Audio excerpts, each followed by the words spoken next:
एक बार की बात है। किसी बड़े राज्य में एक राजा अपनी रानी के साथ रहता था। उसके राज्य में प्रजा बहुत खुश थी। राजा अपनी प्रजा का ध्यान अच्छी तरह से रखता था, इसलिए सभी लोग राजा और रानियों को दुआएं देते थे। सब कुछ होने के बाद भी उन दोनों को बस एक बात का दुख था कि उनकी कोई संतान नहीं थी।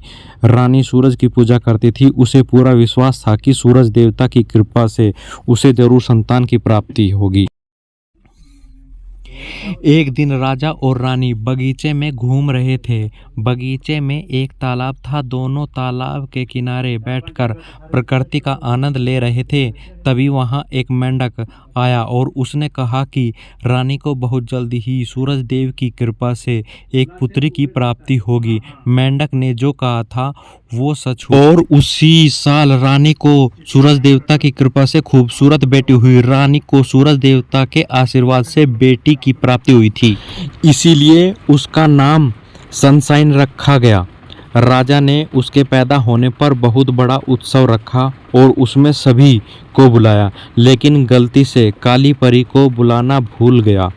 जब सभी राजकुमारों को आशीर्वाद दे रहे थे तभी काली परी आ गई। उसने गुस्से से राजा को श्राप दिया कि जब तुम्हारी बेटी 15 वर्ष की हो जाएगी तब एक चरखे की कील चुभने से इसकी मौत हो जाएगी। इतना बोलकर वह गायब हो गई। धीरे धीरे समय बीतने लगा।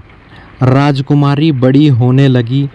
वो समय भी आ गया जब राजकुमारी 15 वर्ष की होने वाली थी। तभी राजा और रानी को किसी काम से राज्य के बाहर जाना पड़ा। वे एक दासी के भरोसे राजकुमारी को छोड़कर चले गए। जिस दिन राजकुमारी का जन्मदिन था वो खेलते खेलते किसी तहखाने में पहुंच गई। वहां पुराना चरखा रखा हुआ था। राजकुमारी ने जैसे ही उसे हाथ लगाया उसमें लगी कील उसमें चुभ गई और वो वहीं गिर पड़ी। सेवकों ने उसे बहुत ढूंढा और वो तहखाने में सोती हुई मिली। उन्होंने जैसे ही उसे बिस्तर पर लेटाया एक एक करके सभी सोने लगे। कई वर्ष बीत गए। महल के चारों ओर जंगल और कटीली झाड़ियां उग गई। महल तक पहुंचने का रास्ता बहुत कठिन हो गया था। उस समय महल तक पहुंचने की कई राजकुमारों ने कोशिश की, लेकिन कोई भी वापस नहीं आया।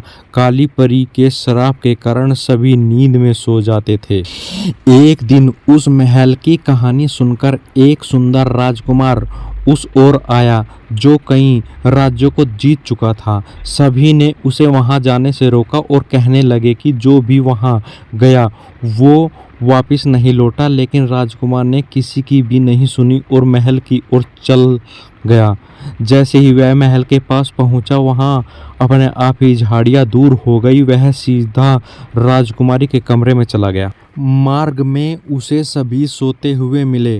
राजकुमारी को देखकर वो मानो उसकी सुंदरता में खो गया। उसने खुद को संभालते हुए जैसे ही उसे चूमा वैसे ही काली परी का श्राप टूट गया और उसके साथ सभी नींद से जाग गए। सभी दोनों को देखकर बहुत खुश थे और दोनों की शादी करवा दी। कहानी से सीख: दूसरों का अच्छा चाहने वालों के साथ कभी भी बुरा नहीं होता।